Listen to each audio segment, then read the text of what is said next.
are four brilliant criminals at the climax of their most magnificent effort. This effort began 6 months ago in Porto-Verto, where we were all aboard the ship for Africa. And they were my associates in a quest for uranium. An element not one of them knew the first thing about, except that they'd heard you could get dough for it. Big dough. Who? I mean, what do you suppose they are? Businessmen, does it matter? Well, if we're going to be on a small boat with them for weeks and weeks. I only said they might be fellow passengers. Harry, we must beware of those men. They're desperate characters. What makes you say that? Not one of them looked at my legs. Good morning, Mrs. Janrother. Good morning, Billy Boy. Care to join us in a stroll? Turn up the liver, sweat out the toxins, help nature to help you. Wouldn't dream of it. Really, Billy, you mustn't be so offhand with Mr. Peterson. If I were to treat him with more than common politeness, he'd misunderstand and try to push me around. Mr. Peterson is a bully. Billy, Huh? did you see this? That man in London has been killed. What man? Paul Van Meer, high-ranking official in the Colonial Office, was stabbed to death early this morning by an unknown assailant outside a club in Soho.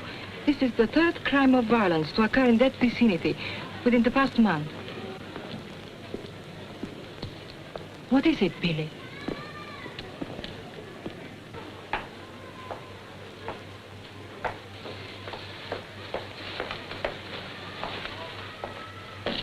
In heaven's name, Billy, say something.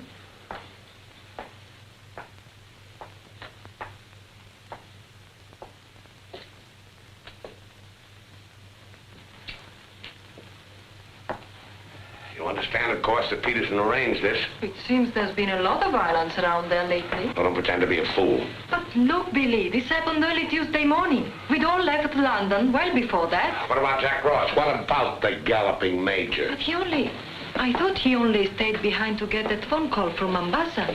If it came through, he'll be here this morning. Well? Don't get so excited. Don't jump to unpleasant conclusions. Jump, they might as well have drawn a map. Why was Peterson worried about Van Meer? What made him think he was He dangerous? was afraid Van Meer wouldn't stay bought. He was afraid he'd get the wind up after we'd gone.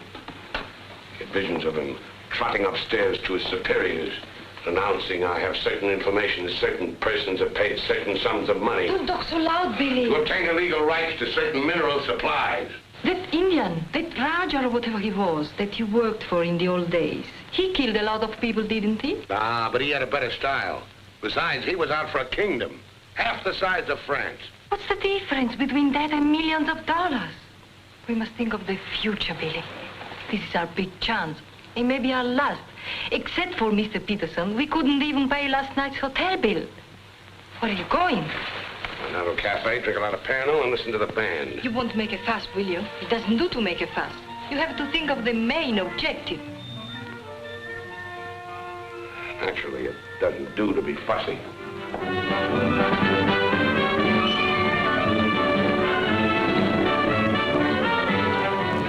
It's your move, Gwendolyn. Gracias.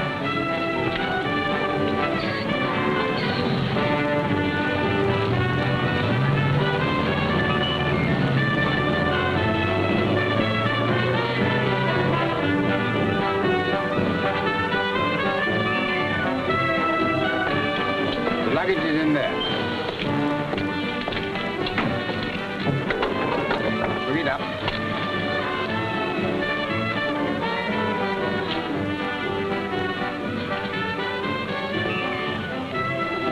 Look, the desperados. Not quite in our contract, Billy. Hard liquor before noon. I'm celebrating. Celebrating what?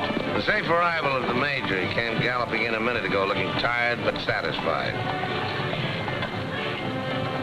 I take it his mission was accomplished? Yes, but it's getting on for lunchtime, gentlemen. I'll see you later, Billy. Your move, Gwendolyn. Gwendolyn, it's your move. Oh. Check. Last. Are you sailing on the Niagara? Africa bound. So are we. Oh, my name is Chelm. This is my wife. How do you do? My name's Dan How do you Rutherford. do? Are your friends sailing too? The whole kit and caboodle.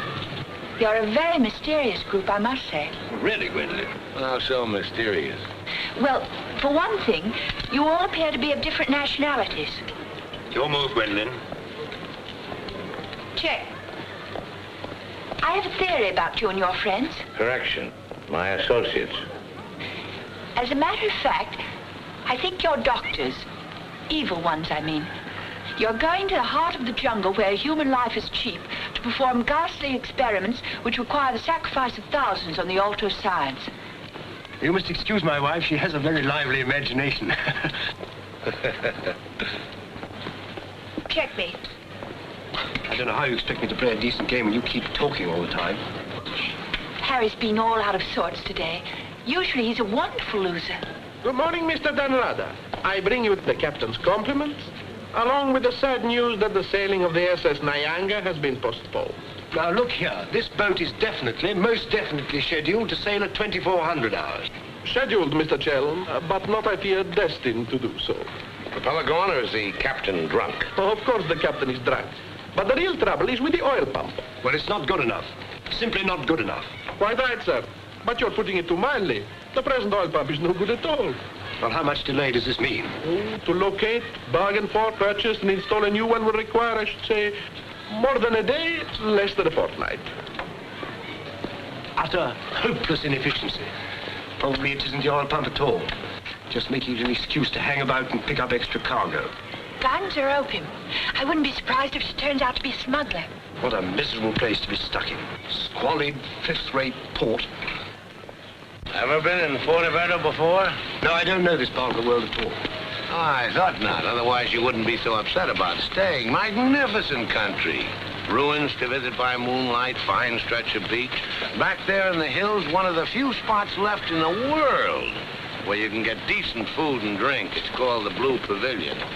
I insist you give me the pleasure of having dinner with us tonight. Oh, that's awfully kind of you, but... Us? You and your associates? And my wife and me. The committee? Oh, Mr. Chelm, I want you to meet a friend of mine. This is the Galloping Major. The committee wants you to toddle round. Okay. Right away. I'll be along. Better toddle. I said I'd be along. They don't like to be kept waiting. I'll lay on a car. We'll meet in front of the hotel at 6. Arrivederci. Dan Rather. An American, I suppose. Anyway, I quite like him. Time.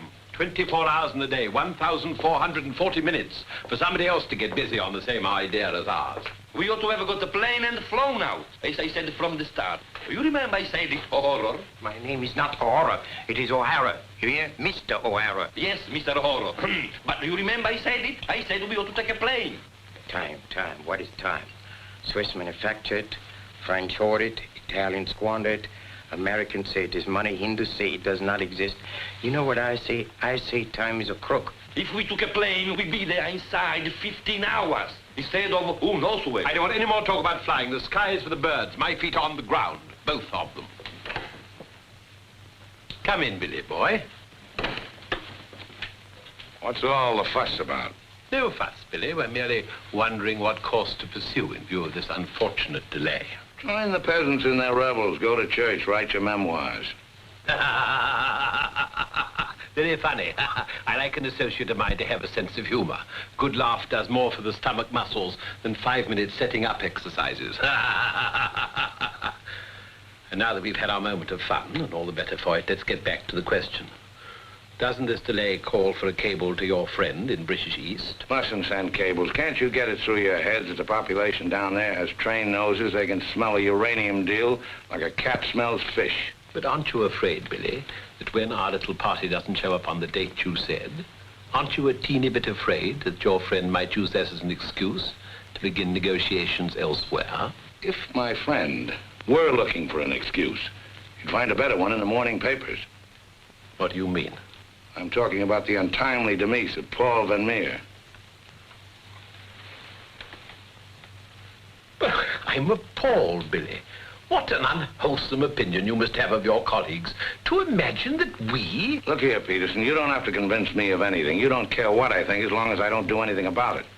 And I won't, unless you ever decide to sick that knife-happy little junkie on me. Watch yourself, laddie. Now, Jack, behave yourself. Sit down. For shame, Billy. I think you owe an apology to everybody in this room.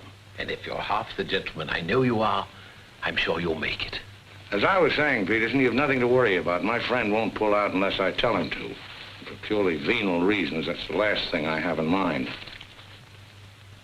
Jack, give Billy a light.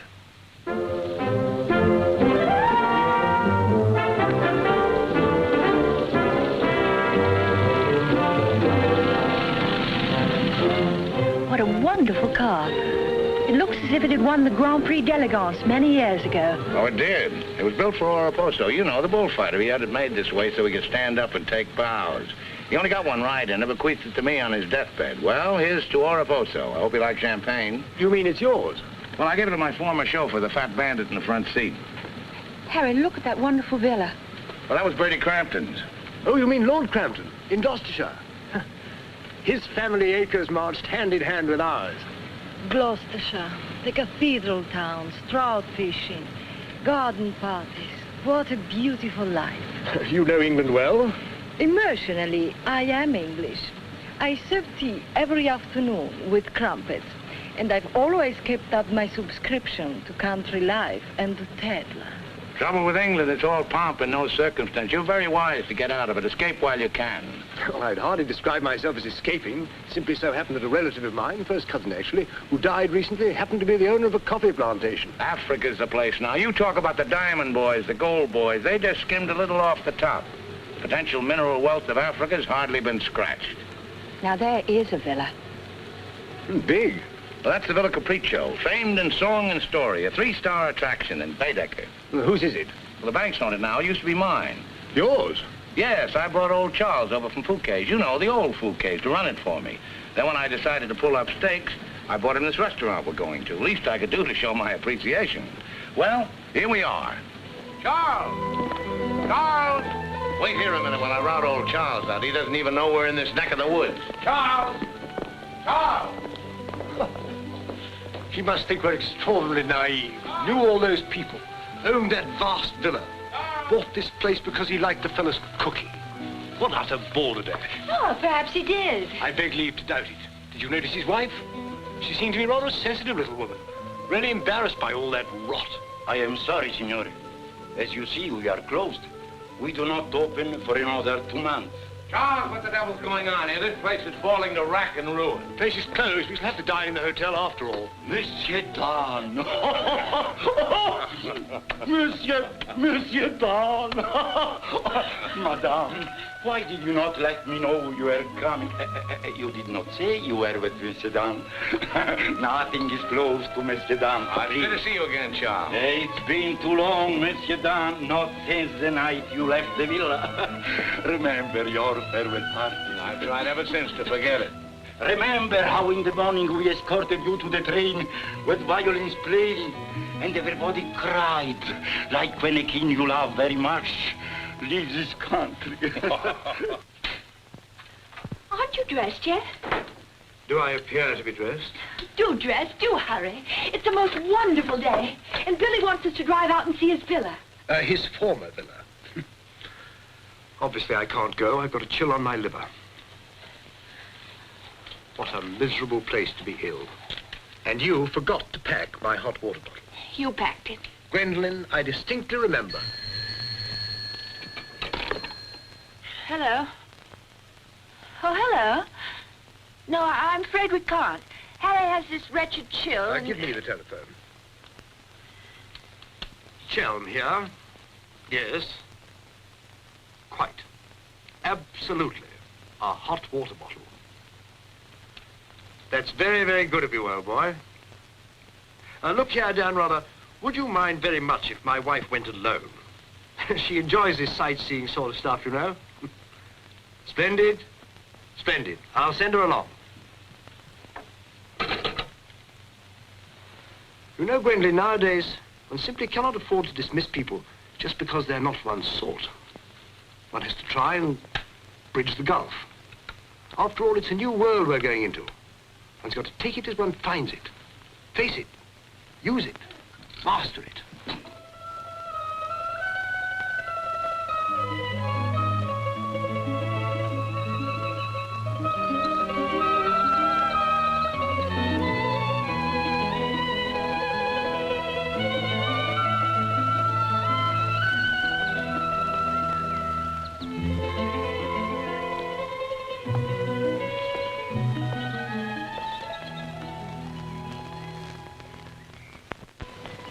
You know, I've seen Americans on the street, in cinema, of course, but I've never talked to one before. Are you a typical American? I think it's important that I should know. Why important?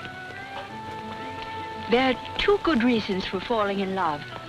One is that the object of your affections is unlike anyone else. A rare spirit, such as Lord Byron. The other is that he's like everybody else, only superior. Harry, for instance, is the very best of a type. Well, if you must know, I'm a typical rare spirit. How long did you live here? Oh, the longest I've ever lived anywhere is 2 years. Well, when you were a child. Didn't you ever have a mother and a father? And a house and a street and a town? No, I was an orphan until I was 20, and then a rich and beautiful lady adopted me. You know my mind about your being an evil doctor. You're off to keep a rendezvous someplace in Africa sacred to the tribesmen. You're going to found a new empire and make yourself master of the riches of the world. But you need a beautiful blonde queen to impress the natives as the incarnation of the Queen of Sheba. That's why you're making a pass at me. Am I? Of course. I don't generally go sightseeing with strange men. You don't believe that, do you? Well, I believe anything you say. Do you? Well, you shouldn't, you know. You really shouldn't. Mr. Sheldon? Yes? It's I, Mrs. Dunrather, Maria. Oh, come in. Tea for two and two for tea? Now, that's most awfully kind. You shouldn't have troubled, really. Billy told me you had a chill. Bit of one on the liver. 2 tasks. Milk, of course. Of course. I feel I should like somehow to do him a good turn of some kind. You do? Well, naturally. Oh, I see. Naturally. I think it would be nice if you were able to do something for him. Help him along. Give him the benefit of your advice. Delighted, of course. For instance. Oh, something with business. He was very pleased with that tip you gave him on the way home last night about the gold shares. I've forgotten what I told him. What was it? I don't remember either. I was listening to your voice. I wasn't listening to what you said. You see, if you were helping him, it would be so much easier for us to be together a lot out there in Africa. Was he any headed for business? Why, he's simply brilliant. I wouldn't have thought it. But of course he is. You don't suppose I'd marry a ninny, do you? If you imagine that Harry's simply going to Africa to plant coffee, you're very much mistaken. In point of fact, coffee is the least of Harry's interests. In point of fact, the land he's acquiring is extremely rich in certain minerals. Minerals which are indispensable to the production of atomic energy. Harry's land simply teems with uranium. Wouldn't surprise me to see him become the uranium king. So you see, my husband isn't such a ninny as you may have imagined. It might very well be worth your while to go in with him. The potential mineral wealth of Africa has hardly been scratched. Well, I was telling you last night. Well, of course. It's a well-known fact.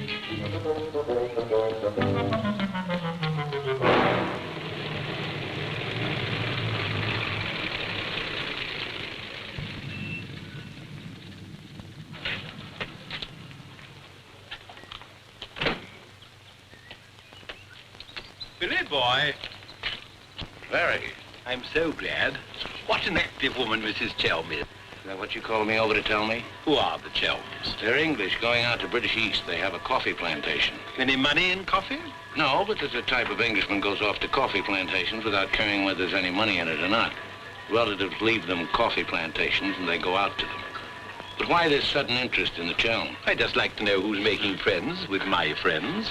Well, now you know.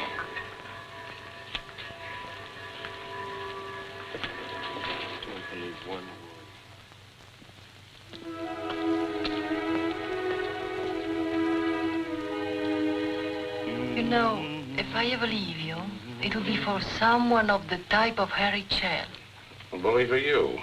I suppose that type of Englishman is like a story I once heard. An English gardener in England was showing some Americans one of those wonderful English lawns. And of course, they wanted to know how to make a lawn like that. And this English gardener said... He said all you have to do is get some good grass and roll it every day for 600 years. I heard that story before you were born. Englishmen tell it when they're feeling down in the mouth. Just don't understand the Chelm type. You're not even listening. You never do. Someday I'll say goodbye and you won't hear that either. One day I shall really meet my type and run off with him, and you'll be simply amazed. It's possible. George Moore said, I learned it by heart years ago. He said that each great passion is the fruit of many fruitless years. George Moore was a very distinguished English writer, you know. Except that he was Irish. Cheer up, sugar. If I make $1 million on this deal, I'll buy you an old English lawn, one we can roll up and take with us.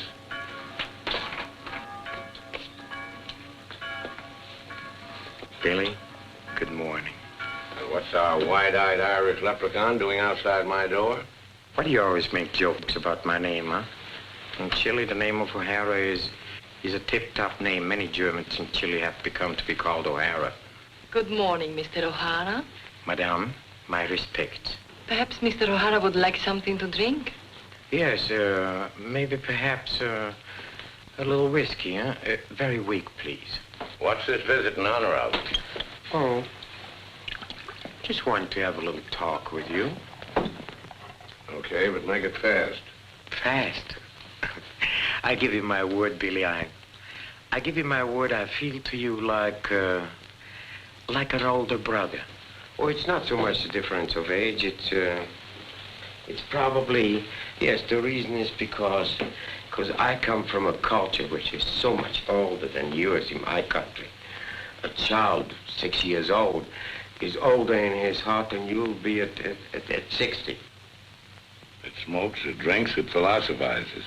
At this rate, I'll be 60 before you get to the point. The point is that Peterson, Ravello, myself, we are the principals in this case. We are in with the money.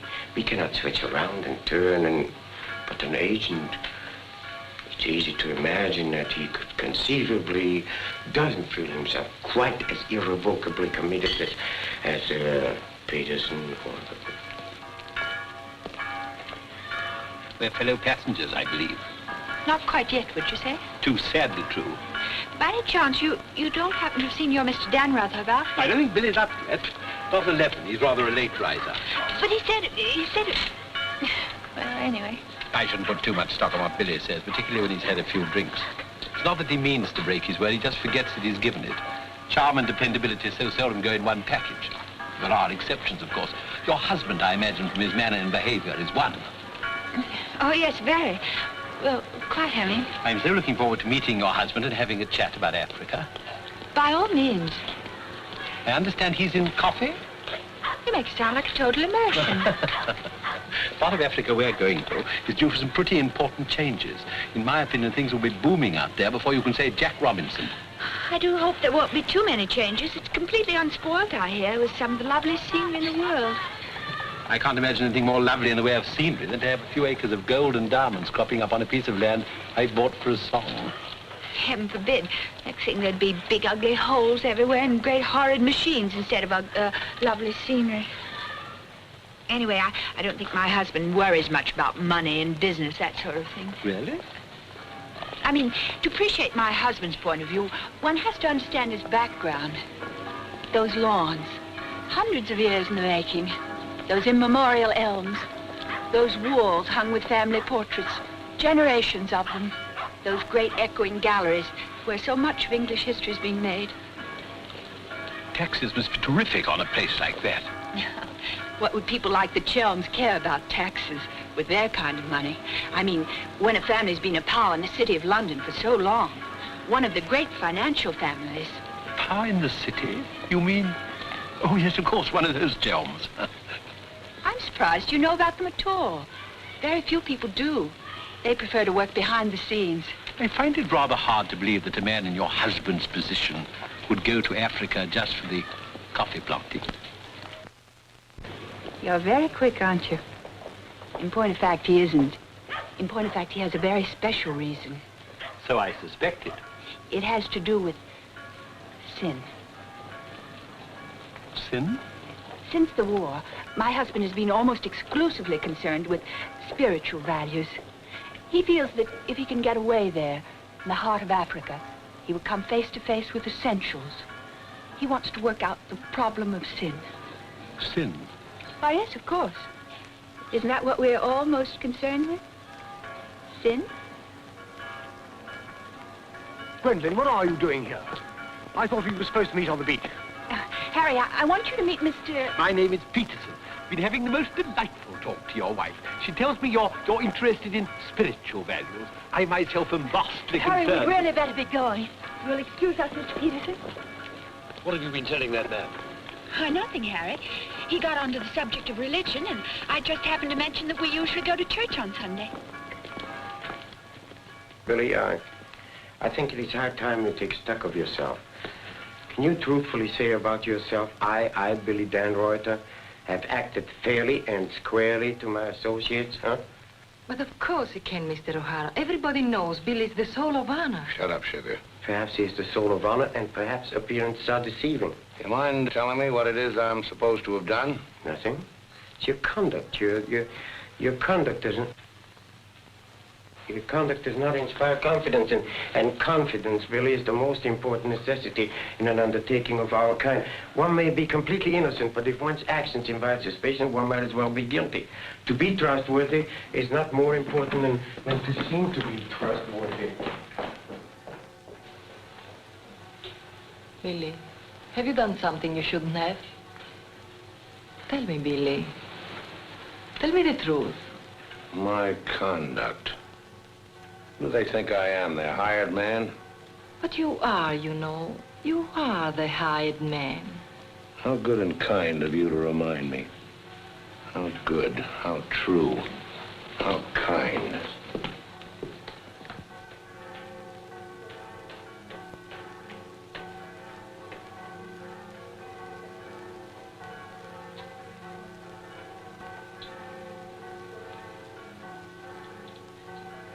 Oh, I say, Dan, rather good to see you. How about a drink? Well, Oh, come on, my dear fellow. Let me buy you a drink.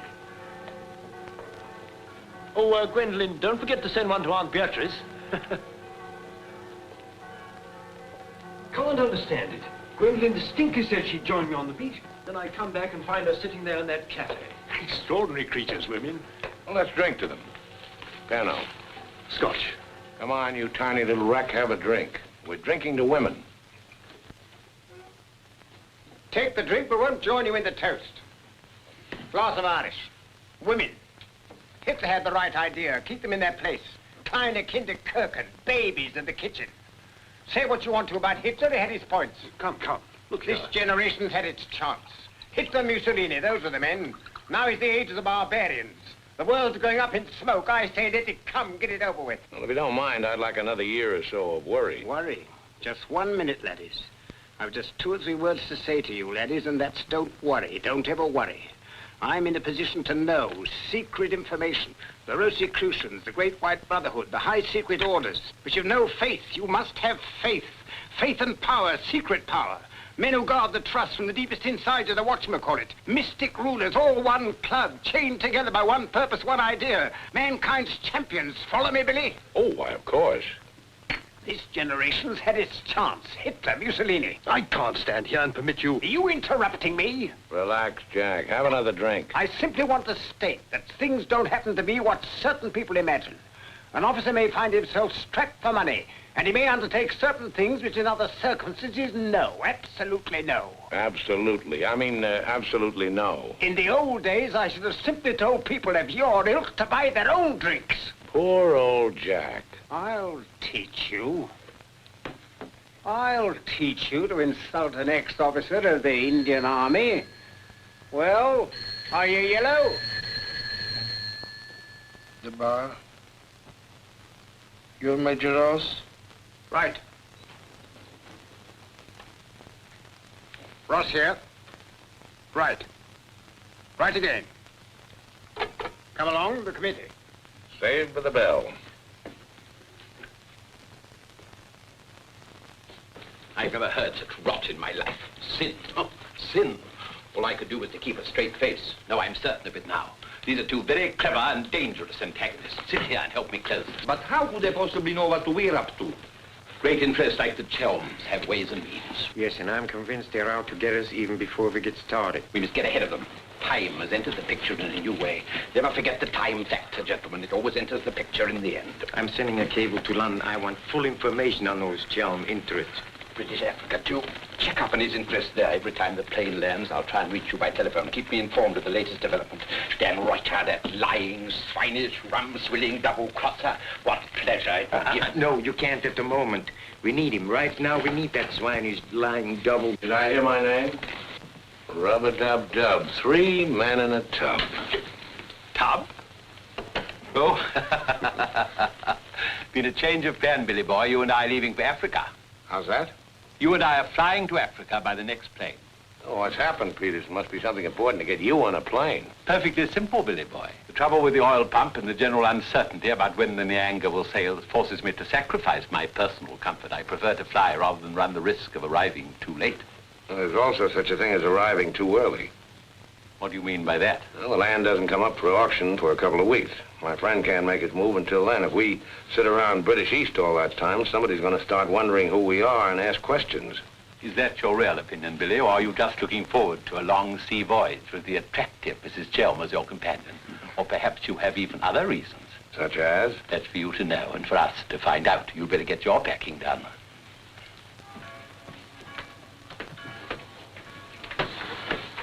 Billy? Where are you going? Off to Africa, flying. Just like that? Weren't you even going to kiss me goodbye?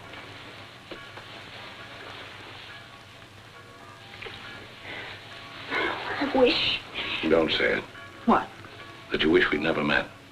You'll be coming on the boat, and in Africa we'll get together and... I think I hate you.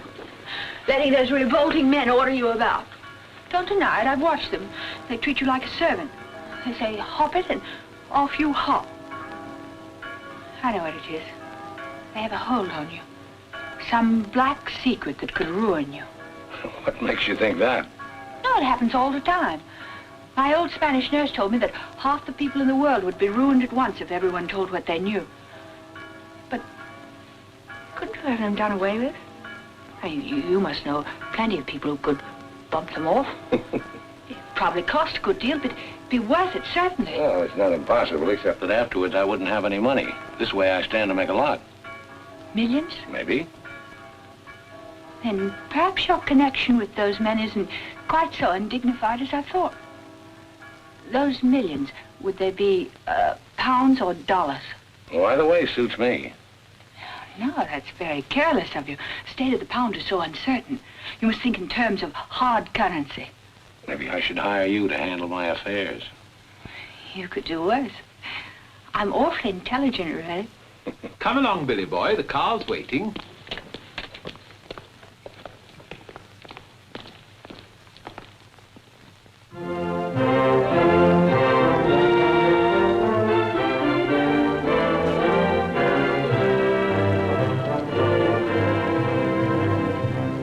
Can't get faster than this, we'll miss the plane. Press on! Press on!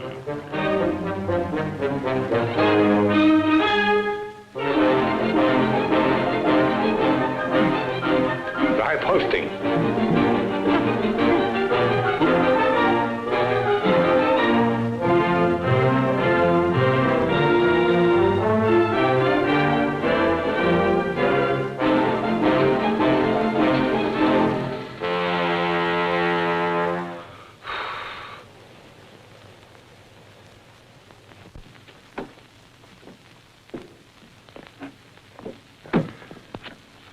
Bisogna spingere. Push, push.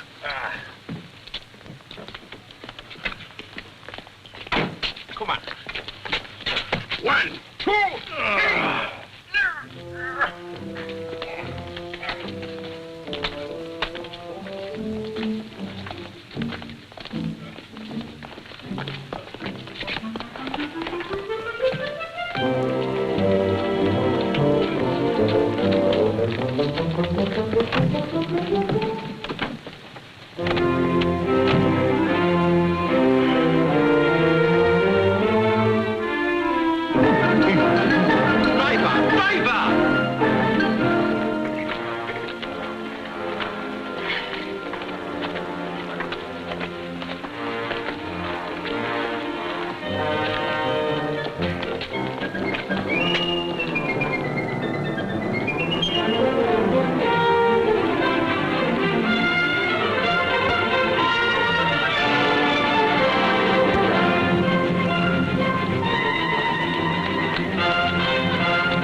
Beautiful car.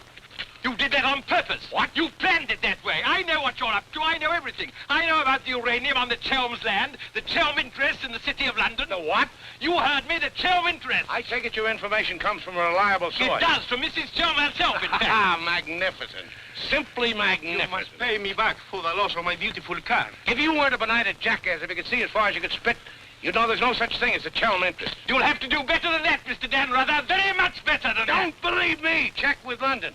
If you find out he's anything more than a down-at-heel Gloucestershire squire, you can have my services for nothing. You mean Mrs. Chelm is an unqualified liar? Well, let's say she uses her imagination rather than her memory. You will make restitution with no Mr. Dan, either the money or a new car. Why, you fat bandit, I gave you the car in the first place. How I came by it is beside the point. The fact you gave it to me doesn't make it any the less mine. Shut up. That's right. Threaten me. It is not enough that you destroy my beautiful car. Now you...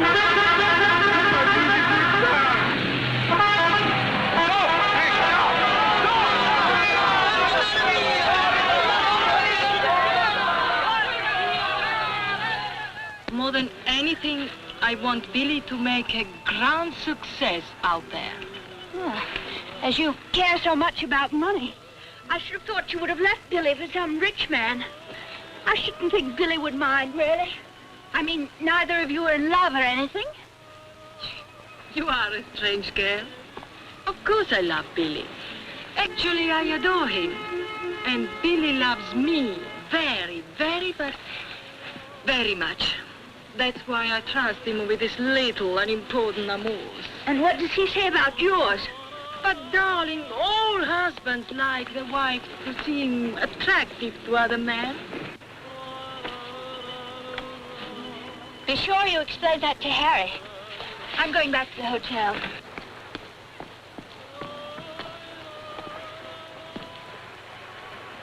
Mrs. Danrother, Maria, I'm afraid, I have some shocking news for you. The boat is not going at all? There's been a terrible accident. Your husband's car drove over a cliff. The people on the bus saw it fall into the sea. It seems almost certain that... What is it? What are you trying to say? He's saying that Billy is dead. It's become necessary to redistribute the stock in our company. Stock. What good is the stock now? We can't deal with Danrother's friends. Not without Danrother. All the effort, the money, everything went over the cliff with that car. Ravello, you forget the English are very sentimental people. I tell you, there is nothing that Billy's friend will not do for his widow, and in black, she's a very touching figure. Poor Maria, you really have had a wretched time of it. You are very understanding. If only there was something I could do. Just now, if you could bring me an aspirin. I have a headache. Don't move. Just you wait there. I'll be back in a moment. Mussolini, Hitler, and now Peterson. A great man, a great loss. I'm going upstairs and read my Bible. Why all the clothes? Maria has a headache. What's the matter with you? Go away. My dear girl, I'm as sorry about Dan Ruther as you are. But after all, it isn't as if he was one of our oldest friends. I was in love with him. He was a very pleasant acquaintance. What did you say? I was in love with him. Really, darling, have you no control over your romantic fantasies? I loved it. Can't you hear me? I love you. I love you. Oh, rot. You're just dramatizing again. By George, you were right, after all. I did pet it. Oh, what shall I do? I feel as though I were drowning. He's dead. He's dead, and I'm left in a fool like you. I tell you what to do. Have a bit of shut-eye. You'll wake up in an hour feeling your old self again, and there'll be no more silly stories about falling for a middle-aged roustabout. So? Oh, please go away. I'll just take these to Maria.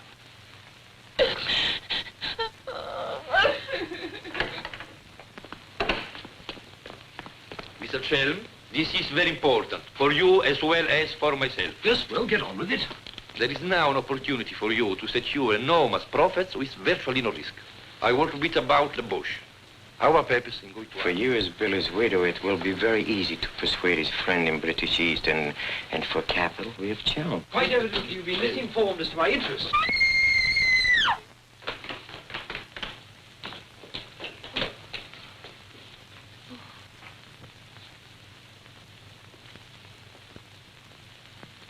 What's the matter with all of you? Somebody dead? Carl, it went over a cliff. We thought you'd both been killed. Dan Ruther, I'm delighted to see you're alive, but your wife is in a fainting condition. You mean you're not dead at all? Obviously, I'm not dead. I knew you weren't dead. I knew it. I counted 13 backwards 13 times. My old Spanish nurse said if you did that, a miracle would happen. And you see, it has. Ladies and gentlemen, I bring you the glad tidings. The captain is sober, and the SS Nyanga will sail at midnight.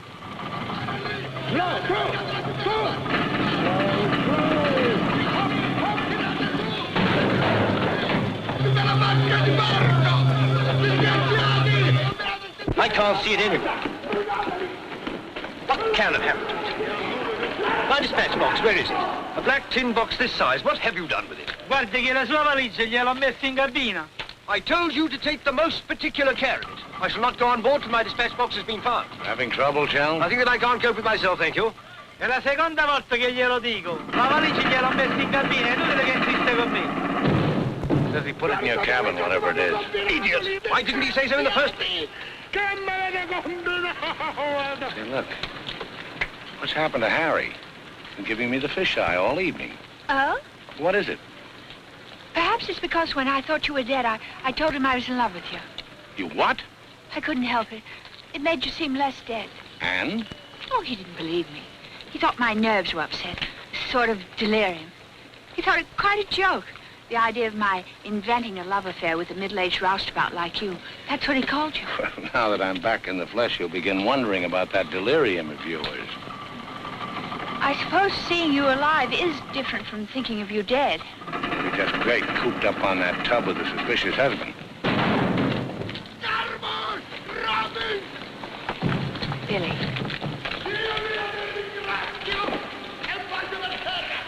Let's not go. What do you mean? I'm asking you to run away with me. Now. What about the millions in hard currency? What's happened to you? I thought you were my shrewd little manager. I've changed my point of view. I thought we'd get to Africa and you'd make your fortune and everything be wonderful, but now I think it's all too risky. Too many things can happen. I want us to cut and run for it right now. You really mean that? With all my heart. Oh, no, that's impossible. Why? Well, for one thing, Mrs. Dan Ruther might not go for the idea. She's not quite as sophisticated as you are. Please, Billy, listen to me. I've thought it all out. We'll take the bus and catch an express for somewhere. The shot's not on the table. You're not in love the way I am. If I loved you 1,000 times more than you say you love me, it still wouldn't make any difference. I've got to have money. Doctor's orders are that I must have a lot of money. Otherwise, I become dull, listless, and have trouble with my complexion. But you're not like that now, and you haven't any money. It's my expectations that hold me together. You really mean that, don't you, darling? Sure, I mean it. And your main reason for wanting lots of money is so that you'll be ever so attractive and I'll love you more and more. That's right, baby. I'll help you, Billy. I can, too. I'm something of a witch. My old Spanish nurse said I could have been a professional. Don't look now, but they're raising the gangway.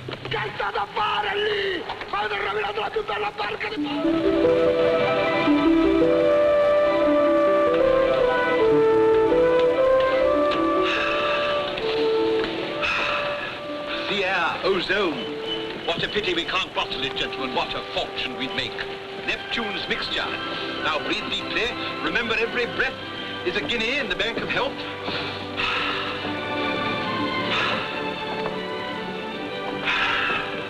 Good morning, Chell. Why, that's good. Very good indeed. I didn't know you were an artist, Mrs. Dan Rather. I'd hardly call myself that. I only dabble. The nose is not enough long. The ears are too small. Only has one eye. Now come along, gentlemen. We must not dawdle. Blow the man down, bully, blow the man down. Blow, blow, blow the man down.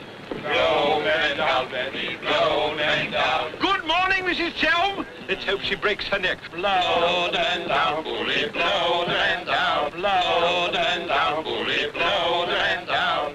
Blow, blow, blow the man down. Blow the man down, bully, blow the man down. Give me some time to blow the man down. Mr. Peterson? Mr. Peterson? Radiogram.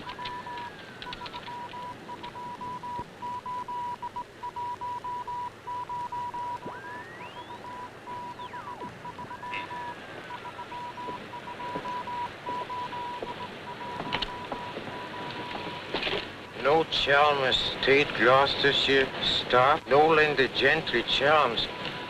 What do you make of that? He's not a Gloucestershire squire. Like Billy said. Just as I was beginning to take Billy at his face value. But if he's not what Billy said, then what is he?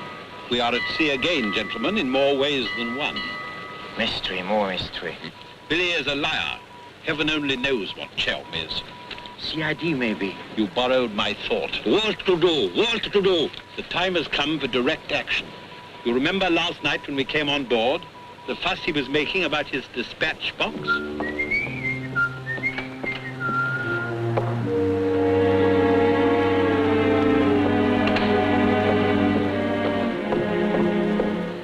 I love colors. Working with them is an endless puzzle. Your face, for instance. 10 minutes ago, it was all brown and pink. Now the light is changed and is chalky white. What? Tinged with green. Green?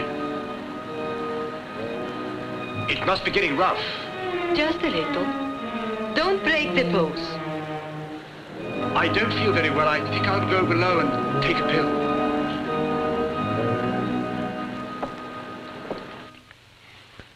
Incredible. Harry Chelm is just Harry Chelm. nothing, nobody, a ruddy refugee from Earl's Court. With the hot bottle. Look. And the letter of introduction to the secretary of the governor. The secretary, mind you. Disgusting. Closer. My box. Beat up and down, isn't it, sir? It's gone. Oh, yes, indeed. Major Ross took it. I saw him sneak it out of your cabin. I like to keep my eye on what goes on aboard the ship. Where did he take it? I believe it's Peterson's cabin. In fact, I'm sure.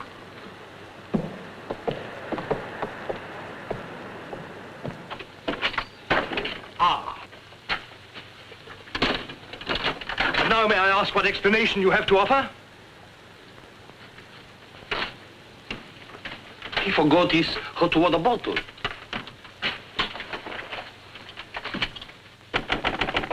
Billy? Come in. Billy, have you heard what's happened? I've seen the paper in days. It's not funny. They've stolen Harry's dispatch box. Who stole his dispatch box? That dreadful little major. He took it to Peterson. They went through it. It's all your fault. I suppose you know that. My fault? Well, the poppycock you've been peddling, all that junk about the Chelm interest in London, uranium on your land. Well, in a way, you're the one to blame. I'm the... I mean, you acted so superior. I was falling in love with you, and I couldn't bear it for you to think I was just a nobody. Married to the son of a boarding house in Earl's Court. The son of a what?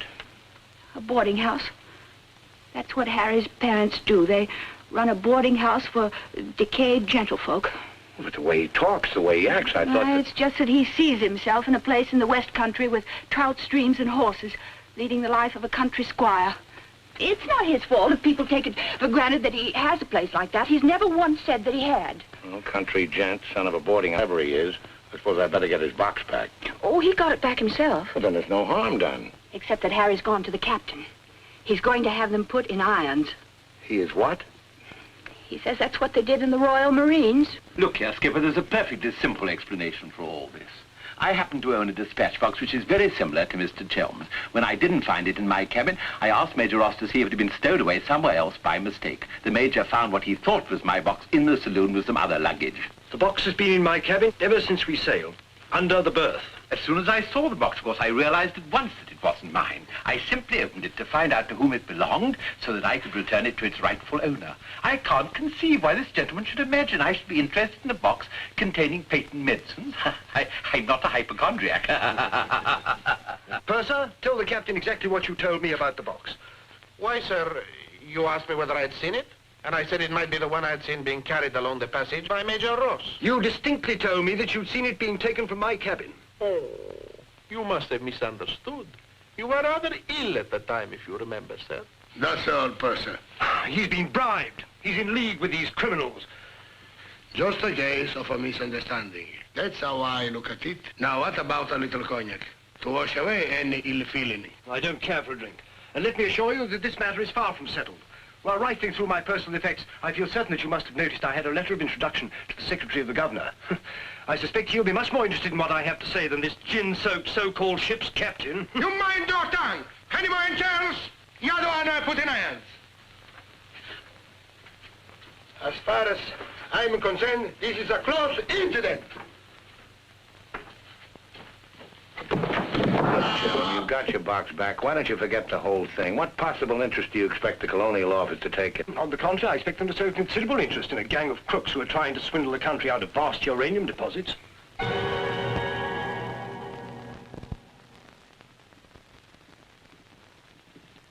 Just one moment, sir. What leads you to believe? This gentleman obviously hasn't seen fit to inform you that during your supposed demise, he attempted to lure me into your nefarious venture.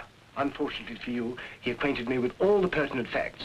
Facts which I intend to communicate to the proper authority at the very earliest opportunity. I thought you were dead. That's what they told me. Everyone told me you were dead. And if you were dead, we head to a fresh capital. Didn't we? You, Ravello, my own partner, sneak up behind my back and try to cheat me. The milk's spilt. It's no good crying over it. Get after him, Billy. Calm him down, talk to him, see if you can't get him to change his attitude. I'll try, but I don't think it'll do any good. I don't know why we have to worry about Chelm's attitude. Talk's no good. Conversation never convinced anybody. I say put an end to words. Shut up, Jack. Time factor has entered the picture again. This time, fortunately, it's working on our side. 2 weeks before we reach port.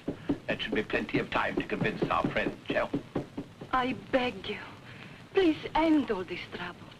If things go on, either you will be done away with before we ever get to Africa, or you will leave and denounce Peterson to the authorities, and that will be the ruin of all my plans and hopes. In the long run, you'll do much better to get clear of these people. They're thoroughly undesirable. The long run. I'm tired of the long run. I am not even thinking about them or about myself. It's only you that concerns me, Harry. No need to worry about me. Ever since I met you, you fill my thinking. You are becoming an obsession. Don't you understand, Harry? I am deeply in love. Maria. My dear.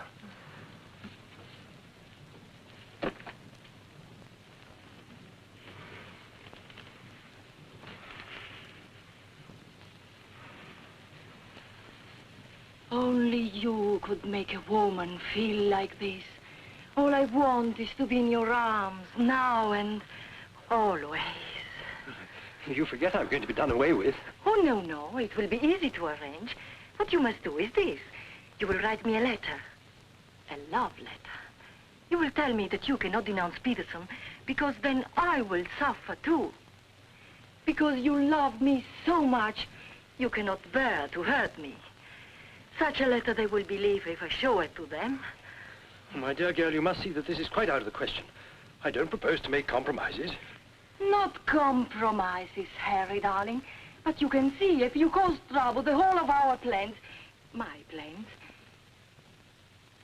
you would not want to make the innocent suffer. It would be much better if you don't interfere, Maria. I must handle this as I see fit. Then you intend to go ahead with this business, tell stories and ruin everything? It will be much better if you cut loose from these people. No happiness can come from such an association. Harry, I'm asking you not to do this. Please, write a letter. Then there will be no trouble for you, no trouble for us, no risk when we get to Africa. I'm sorry, my dear. We English are a very pig-headed lot. You think you can get away with this? But Maria, my dear good Maria, listen. First you made love to me. Now you tell me you will ruin me. You'll forgive me, but it was you who made... Oh, shut your trap. Go on, do what you like. You think you're such a brave man.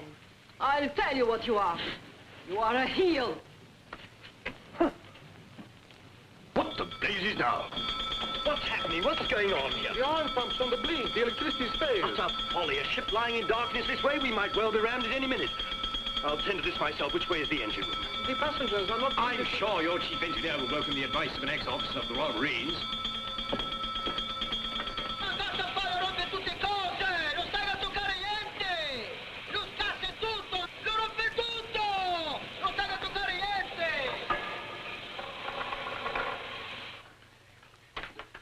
Look here, you fool. Are we simply abandoned to our fate? I insist on something being done. For instance? Well, give out the lifebelts. Organize the boat drill.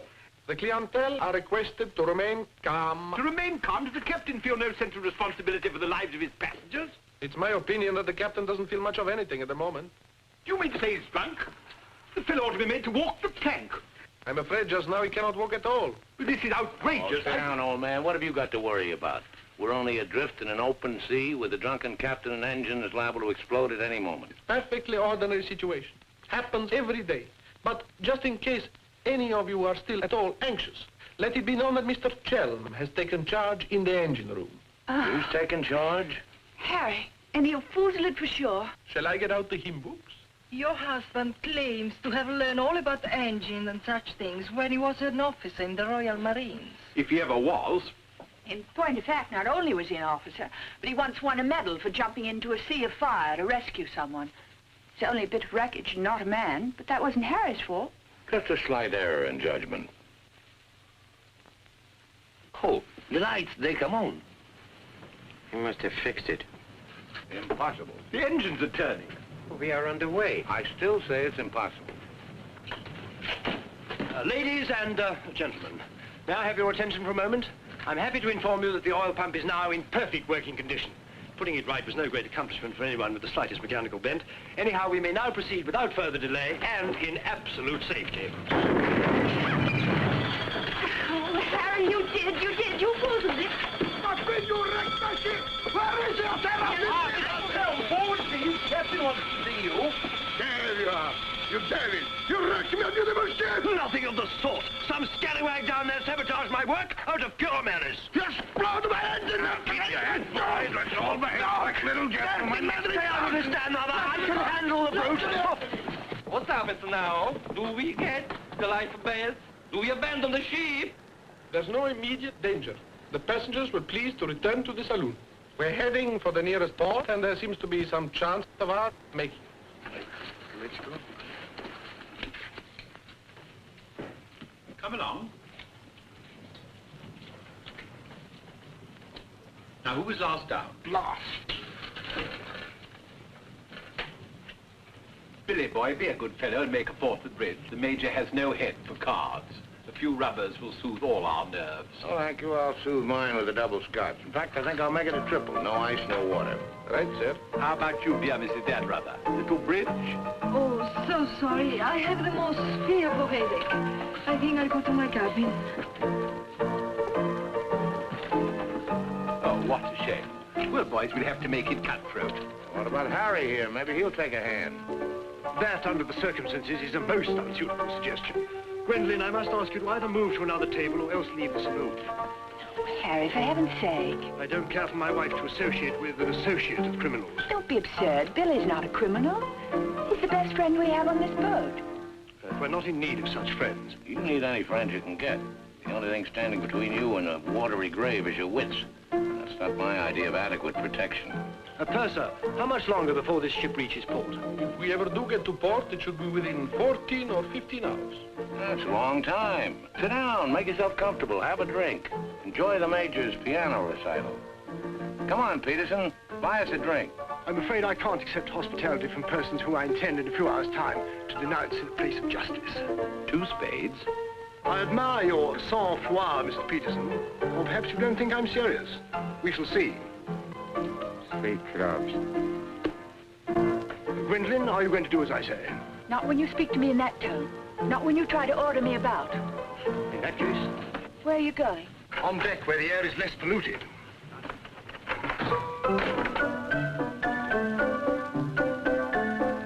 Purser, 4 tonics. I think you'd better go after Harry. Why should I? If he's going to be so childish and unreasonable. Take my advice, go to him, stay with him. I suppose you think we should keep up appearances. The loyal wife at her husband's side. No, Billy. I'm experiencing something that is rare and beautiful. Thou shalt not deny it, either by word or by deed. I love you. Let the whole world know it. I love you, I love you. Yeah, well, keeping up appearances isn't exactly what I meant. Then why do you want to send me tagging after Harry? He's being such a deadly bore tonight. Deadly, but not dead, not yet. What do you mean? They killed one man just because they thought he might try to get in their way. Now, handsome Harry here is certain to blow the whole thing wide open. They killed a man? Really? Who? Just a man. Well, for all Harry's being too tiresome and my loving you to distraction, I still wouldn't want to see him done in. He has some perfectly darling traits, really. I mean, like always remembering one's birthdays. No, we simply mustn't let anybody murder Harry. Now, keep him in your cabin. Never let him out of your sight. Keep him under lock and key.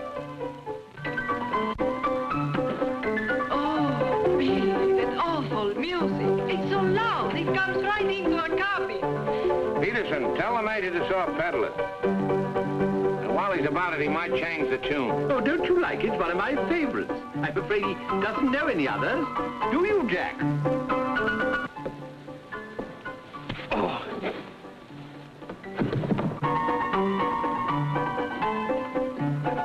Major!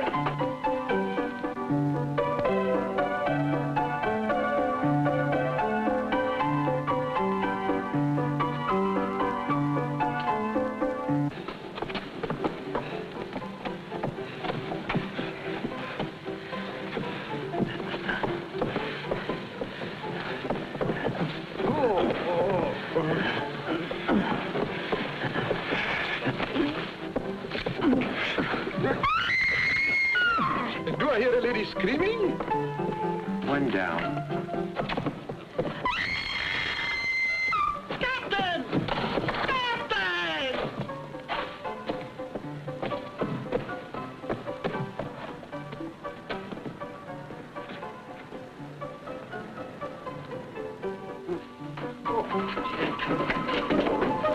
What happened? Oh, Billy, all that screaming. I thought someone had been killed. Someone nearly was. Indeed, they were. Look at the Major. Better get a new act, Peterson. The curtain's going down on this one. Every time I turn my back, someone makes trouble. The passengers break the engine, they beat each other to feet, they throw each other overboard. That man attacked me. How you? You again! If I struck him, it was in self-defense. He came sneaking up behind me and tried to run me through with his sword. Is that true? Well, It's no use, Billy. My trying to protect Harry any further. I may as well tell the whole truth. Captain, it grieves me to confess this, but in point of fact, my husband has an illness of the mind. The medical word for it is paranoia. On occasion, he displays homicidal tendencies. The psychiatrists say it's because he believes people are plotting against him, and so he strikes back and tries to kill them. Gwendolyn, For heaven's sake, woman, what's the meaning of this treachery? Believe it or not, Harry, I'm doing it for your own good. He knows. He saved my life. He'll tell the truth. I wouldn't contradict the lady. You wrecked my ship! You tried to kill the passengers! But I'm not safe for the ship. That's why don't against me. Let me go. I'll kill a lot of you. I warn you, Captain. When I kill you... Oh, Harry, it's awfully sad. We've tried everything to cure him. Take your hooligans off. How dare you lay hands on me? You hooligans! I'll have you put in irons. You'll be the ones in irons. Good, good. We'll have no trouble from you. Scum! Mongrels! I'll bring you to book! Every one of you! Every man jack of you! After all, it was the only solution. Harry's safely locked in his cabin, where those beastly men can't do him any harm. On the other hand, he can't say or do anything now to interfere with your making that fortune in Africa. I mean, the authorities would hardly listen to the ravings of a lunatic, would they? Well, they won't even let him off the boat. Well, in that case, he'll just have to stay shut up for a few weeks. It's a bit hard on the old boy, don't you think? Yes, but after you've amassed all those African millions, we'll make it up to him. We'll buy him a country place in Gloucestershire with some rough shooting and a trout stream like he's always wanted. Maria will marry him, perhaps. She seems to have a very real feeling for English country life. And everybody lives happily ever after. Especially us, Billy. There's no abandoned ship. What's going on? I believe, sir, that we're sinking. Broad station, everybody. Close your lights. We're sinking. Harry, open the door. You must. The ship's sinking.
Across him up there. He's a strong swimmer, isn't he?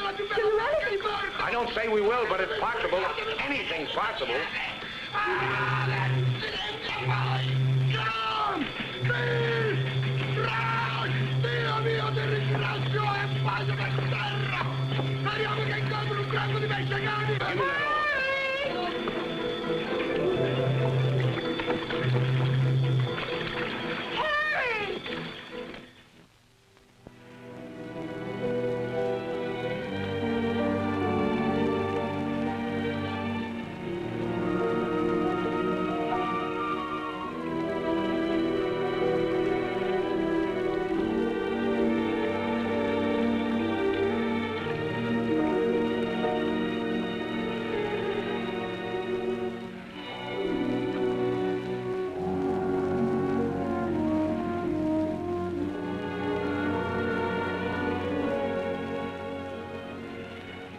Where do you suppose we are? Africa. What part of Africa? Yes, that's important. What part? Not a bad place to land. No customs, no forms to fill out. Tell us at once where we are. It's important I know. You mean to say there are parts of the Dark Continent where you won't be received like the prodigal son? Olio. What's that? Olio.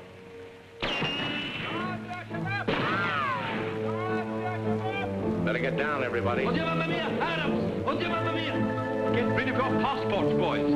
Mrs. Tell, Billy Boy, my identity must remain a secret.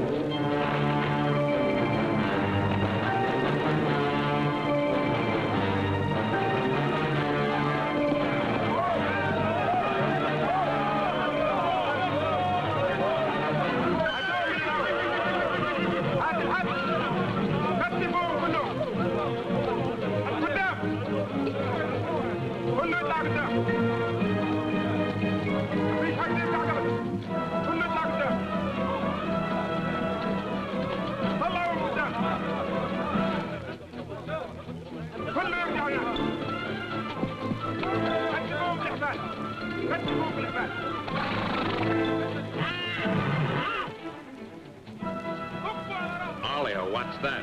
It was a company that sold arms to the Arab legions. Wait a minute, that rings a bell. Some of the equipment we sold them was defective. Been too long under the water in the Gulf of Leyte. The Arabs claim they lost the war because of rusty guns and dud ammunition. For heaven's sake, be quiet. If you go on like that, I'll see you drawn and quartered.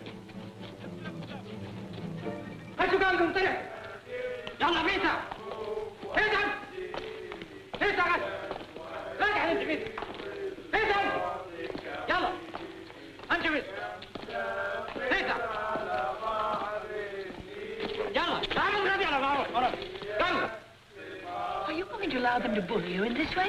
Why, it's simply... Shocking. Harry wouldn't have let them do it. He had a sense of dignity. I have a sense of survival. Billy, what is going to happen? Do you think they will torture us? Just let them try it. I'm a British subject. I wouldn't say it too loud.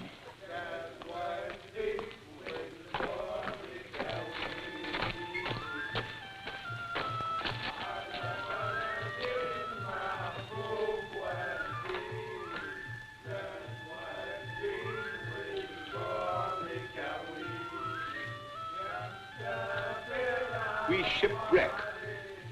Big boat, go down. Bottom ocean. We take little boat. Row all day, row all night. Savvy? There's only one way to deal with these swine. Walk up to them and kick them in the belly. Show them who's boss right away. We sight land. Your land. Praise Allah. Come ashore. Suddenly, boom, boom, boom. No good way to treat shipwrecked people. You will please to hand over your passports.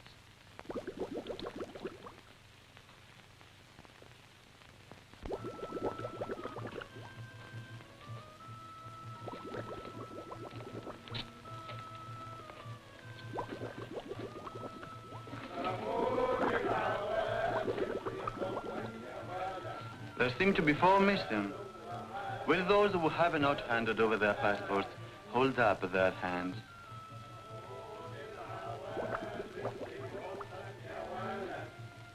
All left on board ship, Your Excellency. A terrifying experience. An incompetent crew, a burning ship, put overboard in a small boat at dead of night. What was the name of the vessel? The SS Nyanga. She's a Portuguese ship. I will investigate whether such a ship has been reported lost at sea. Well, does it stand to reason, Your Excellency, we should come to this shore in a small boat if we'd not been shipwrecked? Our country is in a state of unrest. Oh, I am sorry. Agents of certain foreign governments sometimes try to enter it by stealth, hoping to fan the flames of revolution. Therefore, we check carefully on the activities of strangers. But surely, Your Excellency, in our case, one look is sufficient to convince you of our innocence.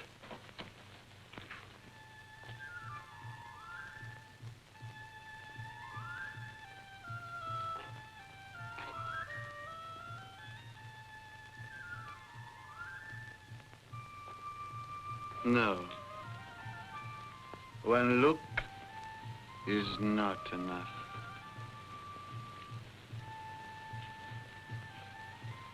If you think we're the enemies of your country, the logical thing is to boot us out. Send us packing by the first available boat or train. We shan't object. We've got important business elsewhere. Where is elsewhere? Central Africa.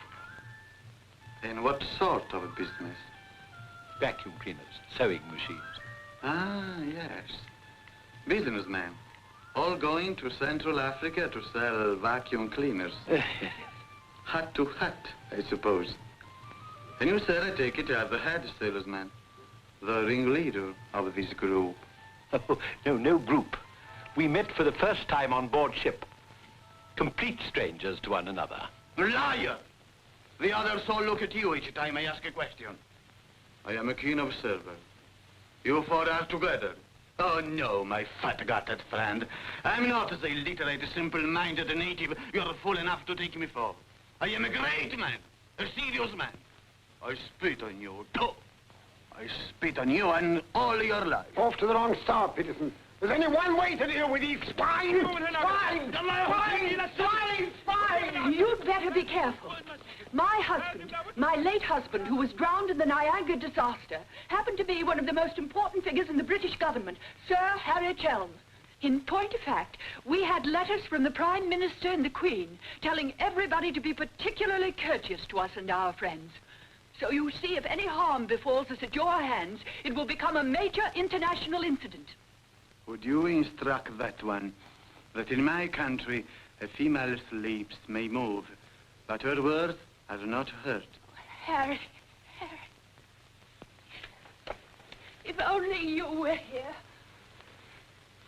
And now, sir, you will stop abusing my intelligence and tell me who you really are and what is your actual purpose in being here. I'm a sick man. I've got a bad heart. I mustn't talk anymore. You refuse to answer. That is interesting. It makes of it a contest in a game at which we excel. We of this country have had 4,000 years' experience in asking questions and getting answers. Who are you? Why are you here?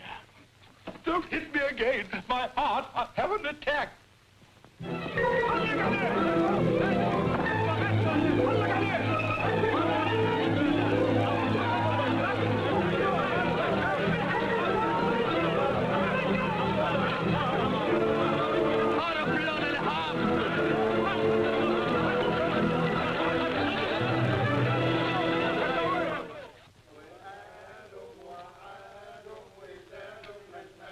Billy's led a thoroughly decadent life. Honestly, I thought he had more backbone than that. Backbone. Either you have it or you haven't. You see the beating I took at the hands of that great ugly brute without even flinching. Billy was crazed with fear before they even laid a finger on him. Tell me more about Rita Hayworth. You really know her very well. Do I know Rita? Do I know her? I'll give you a letter of introduction. She'll fall an immediate victim to your charms. You really think so? Oh, but certainly a man like you, suave, intelligent, darkly handsome. You have everything, Ahmed, except money. And if you'll listen to me, a boat will be placed at our disposal, a very slow boat, so that Fat Gut's check will have plenty of time to clear. And you will trust me for your share? Does one man of the world ask another to trust his own brother? Oh, no, Ahmed. You'll give me a check for half. Your demands are very great under the circumstances. Well, why shouldn't they be? Fat Gut's my best friend. I will not betray him cheaply. You are certain that you are the friend of the peerless Rita? Come, Ahmed. Line back to business. Very well. 50-50. Oh, by the way, Fat Gut's nature is noble like ours. He might try to bargain. I do not bargain with a puffball like that. It's beneath my dignity. It'll be dawn soon. The correct hour for a firing squad. But if we have him shot, what about the money? Well, I was just thinking that if he had a volley at the psychological moment, he might not be so inclined to haggle. I believe you must have Arab blood. Westerners are not usually so subtle. يلا يا علي نمسك الراجل الثخين. يلا بينا يلا. Look, Halamite. Look, Halamite. Where are you taking me? I won't go. I demand to see a doctor. Would you say that in Paris, among smart people, the Rolls-Royce or the Cadillac is considered more chic? Well, that's no problem at all. A man in your position should have both.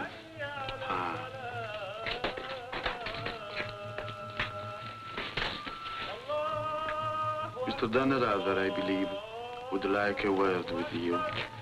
Billy, sit down, Peterson.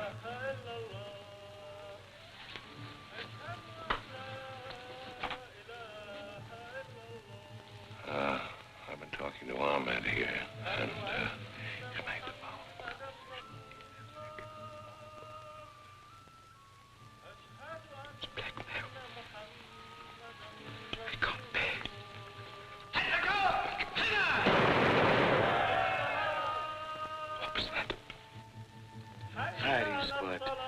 It's execution day. Will he take a check?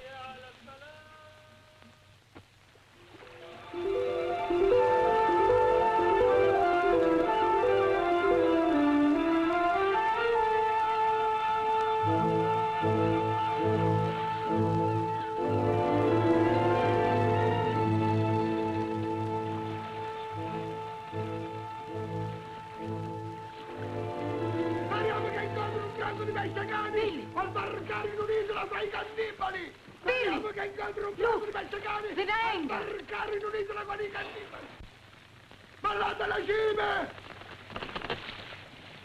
Stay away! Stay away from my ship! If you try to come aboard, I will shoot you! I will shoot you! Get to my gun! Get to my gun! Give it to him. Maybe he'll shoot himself. My gun! My gun!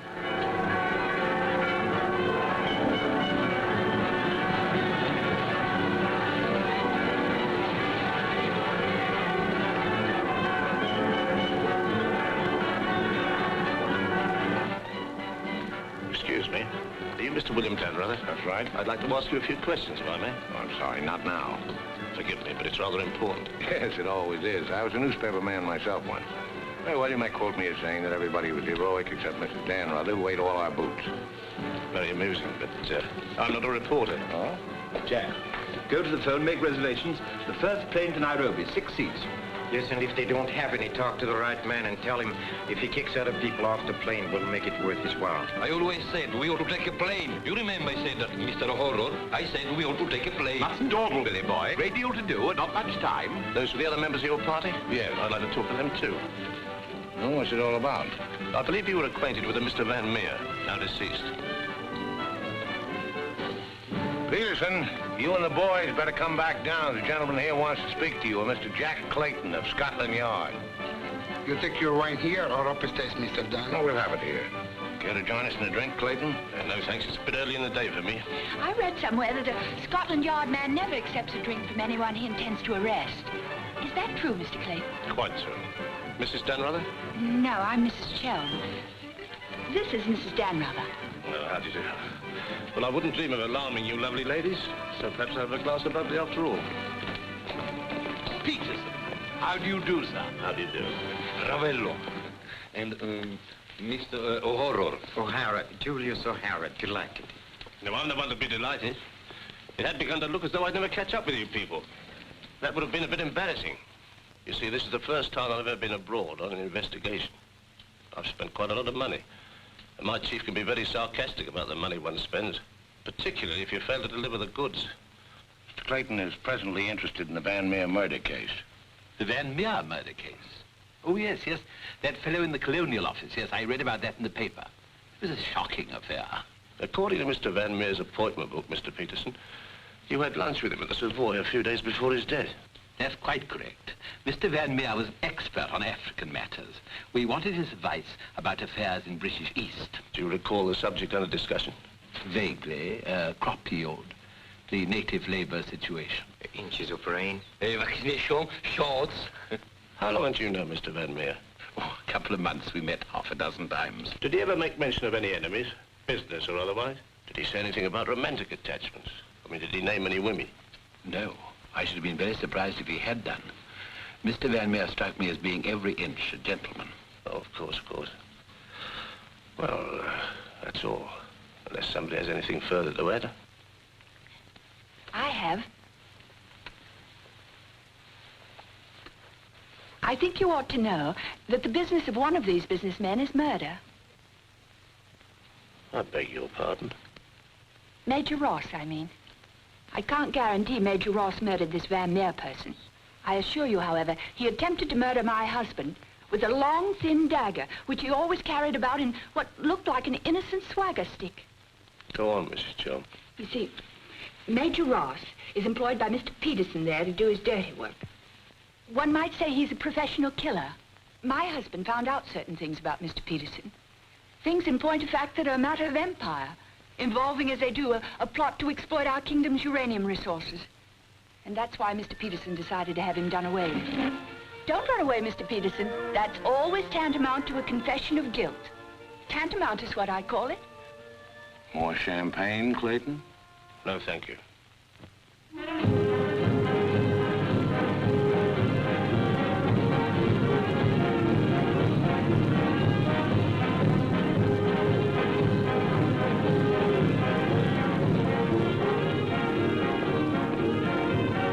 As I said before, very smart fellows indeed.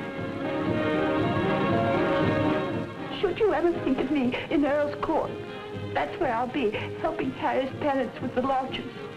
Should you ever think of me, try not to let it be too harshly. You kiss her too, Billy, and tell her she's forgiven. Sure, sure. Goodbye, Billy. Bye.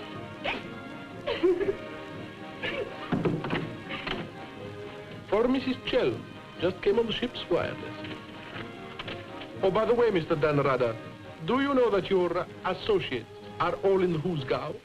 Oh, not that I'm a bit surprised. I put them down as thoroughly bad characters, right off the bat. But then there are so many bad characters nowadays. Take mine, for instance. Harry! He's alive!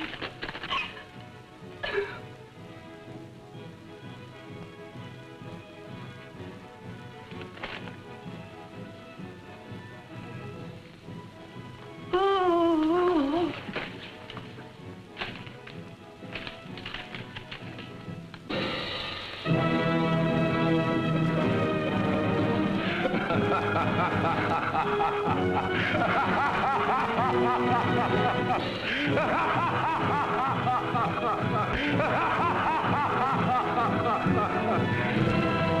Oh, this is the end.